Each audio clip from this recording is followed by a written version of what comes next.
بسم الله الرحمن الرحيم الحمد لله والصلاة والسلام على رسول الله وعلى آله وصحبه أجمعين أما بعد যারা পিছনে সুন্নত পড়ছেন তারা একটু সূত্রা দিয়ে পড়বেন প্লিজ। কারণ অনেক সময় মধ্যখানে পড়লে মানুষের আসা যাওয়া এবং এটা ফার্স্ট হচ্ছে সুন্নতের খেলাফ কি বিনা সূত্রাতে, মানে সামনে কিছু না থাকবে। সেকেন্ড হচ্ছে কি পিছনে যাওয়াটাও অথবা জায়গা চেঞ্জ করাও, এটা একটা মানে দরকার নাই। আপনি নিজের জায়গা সুন্নত পড়তে পারবেন, কেন আপনি মাঝে আযকার করলেন, আস্তাগফিরুল্লাহ যে বললেন 3 বার, এটা হচ্ছে ইনাফ। জায়গা চেঞ্জ করা এটা একটা না, মানে কি আপনার সুন্নতের একটা কন্ডিশন নাকি আপনি জায়গা চেঞ্জ করবেন সুন্নতের সময়। আর অনেক সময় জায়গা চেঞ্জ করলেও দেখা যাচ্ছে সূত্রা নাই, মানুষেরা আসা যাওয়া একটু অসুবিধা হচ্ছে। তো এটা খেয়াল রাখা উচিত যখন আপনি সুন্নত পড়বেন। জাযাকুমুল্লাহ খাইর। আল্লাহ সুবহানাহু ওয়া তাআলা সূরাত আন-নাসর বলছেন কি ইযা জাআ নাসরুল্লাহি ওয়াল ফাth, যখন আল্লাহ নাসরুল্লাহ মানে আল্লাহ সুবহানাহু ওয়া তাআলার যে হেল্প, নাসর বিজয় এবং ফাth, যে বিজয় ফাth মক্কা আসবে, মানে সাহাবারা নবী সাল্লাল্লাহু আলাইহি ওয়াসাল্লাম এবং সাহাবারা যখন ফাth মক্কা বিজয় করেছিলেন, আর সেটা ছিল কি 8 হিজরিতে। তো নবী সাল্লাল্লাহু আলাইহি ওয়াসাল্লাম 8 বছর মদিনার কাটাইলেন, তারপরে ওনার মক্কাতে বিজয় করেছিলেন।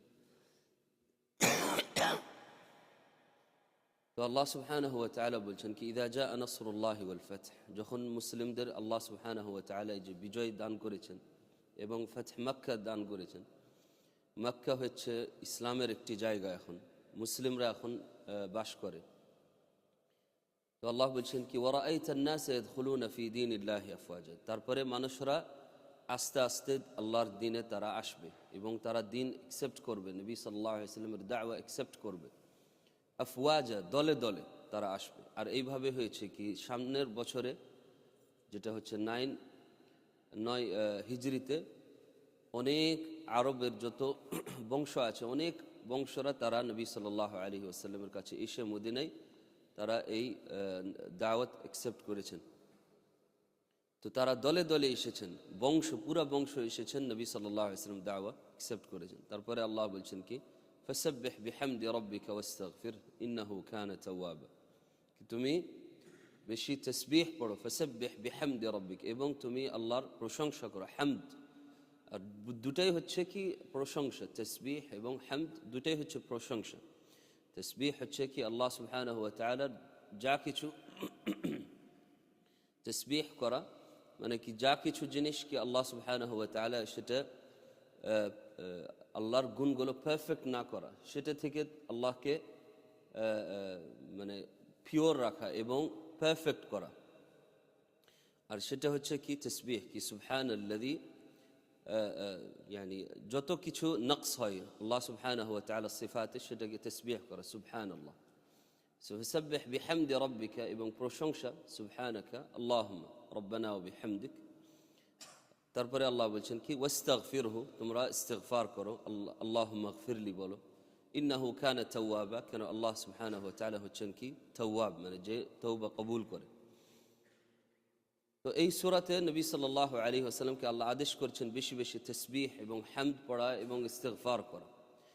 তখন নবী সাল্লাল্লাহু আলাইহি ওয়াসাল্লাম রুকু এবং সুজুদে এই দোয়া করতেন কি সুবহানাকা আল্লাহুম্মা রাব্বানা ওয়া বিহামদিক আল্লাহুম্মা গফিরলি, সুবহানাকা আল্লাহুম্মা রাব্বানা ওয়া বিহামদিক আল্লাহুম্মা গফিরলি। সেটা রুকুতে পড়তেন সুবহানা রাব্বিয়াল আযীমের পরে, এবং সুজুদে যখন সুবহানা রাব্বিয়াল আ'লা পড়েন তারপরেও নবী সাল্লাল্লাহু আলাইহি ওয়াসাল্লাম এটা পড়তেন সুবহানাকা আল্লাহুম্মা রাব্বানা ওয়া বিহামদিক আল্লাহুম্মা গফিরলি। আর যখন নবী সাল্লাল্লাহু আলাইহি ওয়াসাল্লাম এই সূরাটি নাজিল হন এবং পড়েন, আবু বকর রাদিয়াল্লাহু আনহু কেঁদে ফেললেন। সবাই মুসলিমরা তারা খুশি ছিল, কিন্তু আবু বকর রাদিয়াল্লাহু আনহু কেঁদে ফেললেন। কেন? উনি বুঝলেন কি এটা হচ্ছে নবী সাল্লাল্লাহু আলাইহি ওয়াসাল্লামের মৃত্যুর ঘোষণা, কি নবী সাল্লাল্লাহু আলাইহি ওয়াসাল্লাম কি দাওয়াত কমপ্লিট করে দিয়েছেন, কি আল্লাহ তাকে নসর দিয়েছেন এবং মক্কা বিজয় করেছেন। আরবরা দিনে চলে এসেছে, সবাই ইসলাম অ্যাকসেপ্ট করেছে। আরব মানে কি যত বংশ ছিল তারা সবাই অ্যাকসেপ্ট করেছে। দিন, তাহলে নবী সাল্লাল্লাহু আলাইহি ওয়াসাল্লাম দাওয়াত শেষ হয়ে গেছে। সেজন্য আল্লাহ বেশি বেশি যিকরের আদেশ করেছেন কি ফাসাব্বিহ বিহামদি রাব্বিকা ওয়াস্তাগফির ইন্নাহু কানা তাওয়াব। কিন্তু সব সাহাবারা মনে করলো এটা তো খুশির বিষয় কি আল্লাহ এত যে আমাদেরকে হেল্প দিয়েছেন, মক্কা বিজয় দিয়েছেন এবং মানুষেরা দিন অ্যাকসেপ্ট করেছে, এটা তো খুশির বিষয়। তো সবাই খুশি হলো, কিন্তু আবু বকর রাদিয়াল্লাহু আনহু কেঁদে ফেললেন। কেন? সেটা ছিল কি নবী সাল্লাল্লাহু আলাইহি ওয়াসাল্লাম মৃত্যুর একটি সাইন, একটি আলামত। আর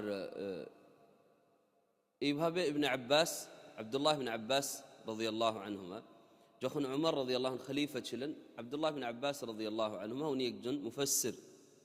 ছোটকাল থেকে ওনাকে আল্লাহ সুবহানাহু ওয়া তাআলা ইলম দান করেছেন তাফসীরুল কোরআন। তো উনি এই আয়াতের তাফসীর জানতেন। তো উমর রাদিয়াল্লাহু আনহু অনেক যারা ক্লোজ ছিল, যখন উনি আমির ছিলেন, আমিরুল মুমিনিন, অনেক যারা ক্লোজ থাকতো তাদেরকে উনি মাশওয়ারা করতেন যা কিছু মুসলিমের ব্যাপারে। তো উমর রাদিয়াল্লাহু আনহু, আব্দুল্লাহ ইবনে আব্বাস ছোট ছিল, তার বয়স 13, 14, 15 এই বয়সে, কিন্তু তাকে উমর রাদিয়াল্লাহু আনহু কাছে রাখতেন, এই মজলিসে রাখতেন। তো সবাই বলতো কি আব্দুল্লাহ ইবনে আব্বাস ছোট একজন, তাকে কেন এইভাবে বড়দের মজলিসে রাখা হয়েছে। তো উমর রাদিয়াল্লাহু আনহু একদিন পরীক্ষা নিলেন সব সাহাবীদেরকে যারা বড় ছিল এই মজলিসে, বলে কি এই সূরার মিনিং কি। সবাই বলল কি এই খুশির জিনিস, যেটা খুশির একটি আয়াত এবং সূরা যে আল্লাহ সুবহানাহু ওয়া তাআলা নাযিল করেছেন। কিন্তু শুধুমাত্র আব্দুল্লাহ ইবনে আব্বাস রাদিয়াল্লাহু আনহুমা উনি বললেন কি এটা ছিল কি নবী সাল্লাল্লাহু আলাইহি ওয়াসাল্লামের মৌতের আলামত, যে নবী সাল্লাল্লাহু আলাইহি ওয়াসাল্লামের মৃত্যুর আলামত, সাইন। তখন আব্দুল্লাহ ইবনে আব্বাস রাদিয়াল্লাহু আনহু মানে উমর রাদিয়াল্লাহু আনহু বললেন তাহলে কি কেন তাকে এই মজলিসে বসানো হয়, কেন তার ইলম আছে, যদিও সে ছোট, 13-14 বছর বয়স, তাকে এই মজলিসে থাকতো সে। তাহলে বোঝা যাচ্ছে কি মানুষ ইলম দিয়ে কত আগে বাড়তে পারে, যেভাবে আব্দুল্লাহ ইবনে আব্বাস রাদিয়াল্লাহু আনহু। আর এই দোয়া হচ্ছে কি এই সুন্নত কি নবী সাল্লাল্লাহু আলাইহি ওয়াসাল্লাম দোয়া যেটা রুকুয়ের পরে, সেটা একটি সুন্নত, মানে ফরজ হচ্ছে, ওয়াজিব হচ্ছে সালাতে পড়া সুবহান রাব্বিয়াল আযীম রুকু এবং সুজুদে সুবহান রাব্বিয়াল আলা।